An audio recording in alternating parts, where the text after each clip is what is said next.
All right, well, sorry about that, ladies and gentlemen. A buddy of mine is doing some yard work for my mom showed up. I wanted to holler at him for a minute. So, anyway, where were we? Okay, so we were talking about Africa in the last X amount of years, and probably the most significant turn of events that's happened in Africa in recent decades was the rise and fall of the system known as apartheid in South Africa. So, if you remember,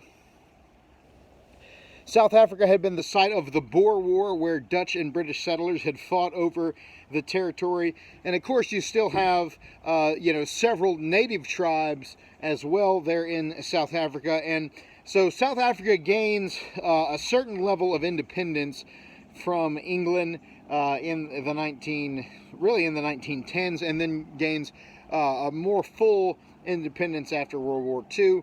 And so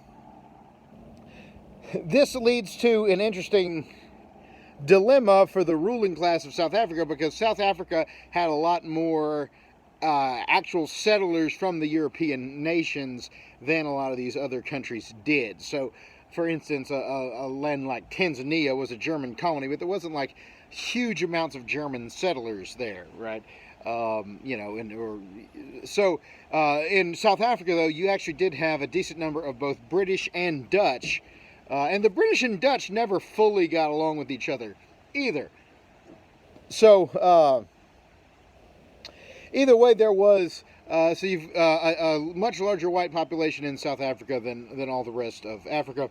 There's also a little bit of Indian and South Asian population as well, where a lot of laborers had come over from India to go work in South Africa and so on. And South Africa has some wealthy, like, mining operations, particularly most of the world's diamonds come from there and so on. So they knew, when South Africa gets their independence, the British and the Dutch descendants, particularly the group known as the Afrikaners, who were the descendants of the Dutch, they wanted to have, the structure of a democracy, but if they understood that if they had true democracy with everyone having the right to vote, that they would lose power, because 15% of South Africa was white, but 85% of South Africa was the native black tribes. And so what they did was they created the structure of a democracy, but extremely racialized in such a way that only the 15% white minority was actually able to function in it. And the reason they did that was they knew that if they created a true democracy where everyone could vote, that the democracy would then favor the interest of the native tribes and not that of the descendants of the European colonists. So they instill a system of segregation that was very extreme, one of the more extreme in the world, and I mean it was very unfair and very brutal to the extent that they enforced it. So even the Jim Crow South had a lot more like interaction between races than South Africa did during the apartheid years, which lasts most of the middle of the 20th century. So the first primary group that emerges to really challenge apartheid is a group known as the ANC, the African National Congress. And one of the most famous leaders of the ANC was a man by the name of Nelson Mandela. Nelson Mandela has since become really one of the most revered figures in the world. He died a few years back, but at the time he really died a hero the world over. But the thing about history is a lot of times these characters aren't as cut and dried as we like to make them out to be. And so Mandela, we'll talk about why I think his hero's reputation is largely deserved toward the back half of the video here. But just so you know, he's not exactly, without spot or wrinkle. I mean, he does have a lot of violence in his past, because the ANC does turn to, violent struggle for a long period of its history. Mandela winds up moving in a more nonviolent direction as time goes on. But at the beginning, the ANC does take place in a lot of violence. There's one thing in particular that they used to do. I think they called it necklacing, where they would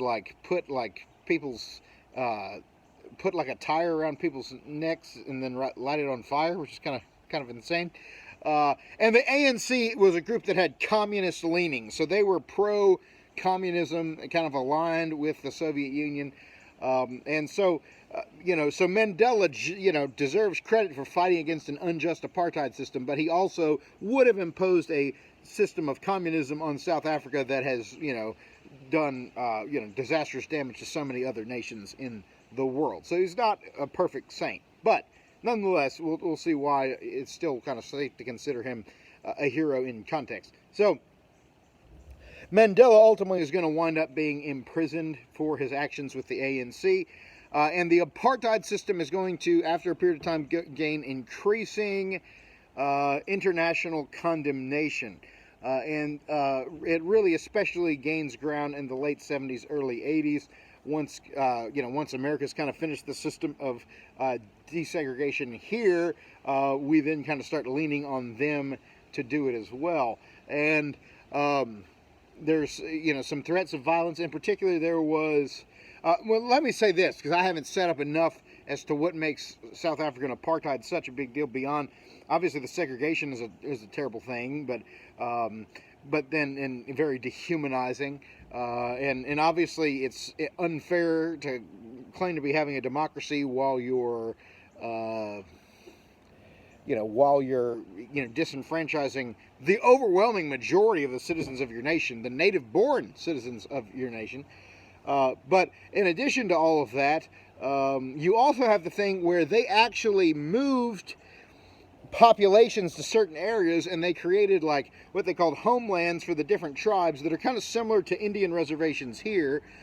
And if you were of that tribe, you were only supposed to be in your homeland like after like 6 o'clock or 7 o'clock at night or something like that. So you literally couldn't even go. Like you couldn't even go to the, if you were one of the black tribes, you couldn't even go to the white city to visit at nighttime. And again, you've got 85% of the population are the oppressed black tribes, but they're only given like 15% of the land, so it's almost in the inverse. And so the whites in South Africa kept all the good land, made the black tribes, take the worse land that you could do less with, and made them stay there on a permanent basis. So they're living in kind of overcrowded conditions, where the whites have all these like large farms and all this kind of stuff. So the eyes of the world start turning against South Africa increasingly. They managed to alienate kind of both sides of the Cold War, because the Soviets didn't like them because they weren't communist and they opposed the ANC. The United States and the other Western countries started to, once they got their racial issues kind of fixed in the 60s and 70s, they started to turn on South Africa as well. There's a South African Anglican bishop by the name of Desmond Tutu starts leading an international movement to boycott South Africa and like refuse to trade with them. And so and this leads to, I think it was either 76 or 80, South Africa is kicked out of the Olympic Games, which when you think about it, like the Soviet Union and Cuba and China were sending teams to the games, so that goes to show you how diplomatically isolated South Africa was. People weren't allowed to trade with them, so you couldn't even do business with South African businesses typically. And so this starts to put a real hurt on the South African economy. Eventually, even the white population of South Africa starts to sour on apartheid because of the international pressure. And I think it was in 89 or 90, somewhere in there, they elect a president by the name of de Klerk. And de Klerk decides to work in the direction of ending the apartheid system, even though he knows it's likely going to cost him and his party control. So de Klerk frees from prison Nelson Mandela, who had been in prison for I think it was 15 years, maybe 20 years, for his actions against the government. During that time, he had become something of a celebrity in a spokesman. People would do interviews with him in prison and stuff, and he became a major spokesman against apartheid. So I think it was in 1993, somewhere in there, 92, 93, South Africa has their first presidential election with the full people being able to vote. The first multiracial election where blacks are given the right to vote, and blacks were able to run. And in that process, which happens peacefully, without violence, Nelson Mandela becomes the president of South Africa, the first black president of South Africa. For the first time, the interest of the 85% of South Africans is considered in their politics. Now, the reason why Mandela is so respected despite his past was that he really renounced retribution. And if you kind of look at the way that a lot of these African countries have gone in terms of their history, there's been a lot of places where there's been civil wars, and one side, even if they want to have peace, are scared to make peace because they know when the other side gets in, there'll be retribution and potential genocide. We talked in a previous video about the genocidal stuff that went on between the Hutus and Tutsis in Rwanda, and all these different places. When Mandela comes in, he moves kind of to have no real revenge for what happened. Just moves to kind of start moving forward from there. South Africa establishes something called the Truth and Freedom Commission, I think was the name of it. I can't remember the exact name, but I know Truth was in it. But they set up this organization or committee to really do like a deep, real account of the history of apartheid, no holds barred. That kind of Truth and Reconciliation Commission, that's the name of it. That really kind of set the stage just to get all the stuff out in the clear. And so South Africa, has been a functioning multiracial democracy since. Been some one thing, South Africa still has its troubles. The crime rate there is very bad. There's been some flare-ups of some racial animosity in the last few years. So we'll see if that period of peace and prosperity or relative prosperity continues.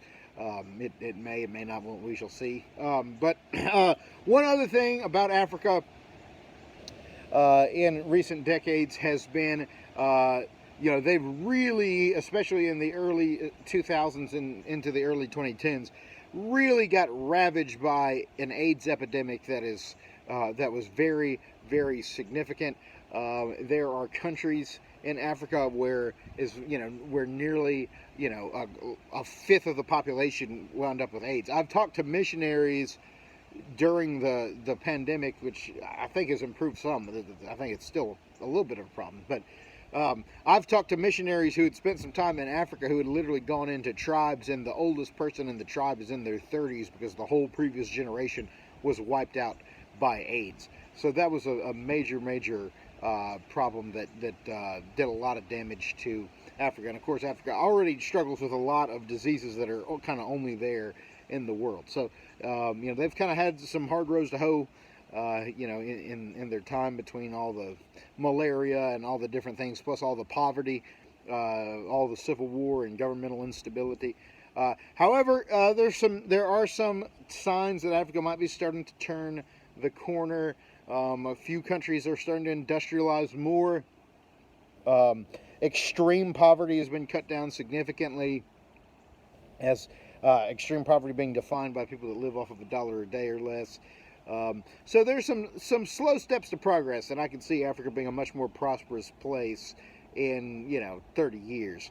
But there are some things that just kind of have to be fixed in terms of how things are done to really make that happen. One other thing that's starting to be a concern is how much Chinese imperialism is starting to come back. Like China's starting to invest in a lot of African countries with the goal of kind of gaining control of the governments. So that's a little concerning. But hopefully, I'm hopeful for a better future for Africa. I'm hopeful that we'll have in the future that maybe by the time that you guys have kids in school, that maybe we won't be able to talk about Africa as this place of constant warfare and disease and maybe in poverty, and maybe things will be better, but we'll see how it goes, obviously. So anyway, that's today's lesson, and I will see you guys tomorrow. We'll probably look more like a human being and less like an elf, because I think my sister's going to cut my hair here in a little bit, which is good because I was starting to look like a cross between Wolverine and Cousin Moe's from The Office. So anyway, I may actually look like a human being who doesn't talk to volleyballs come tomorrow. We'll see. Anyway, y'all have yourselves a good day, and I'll see y'all around.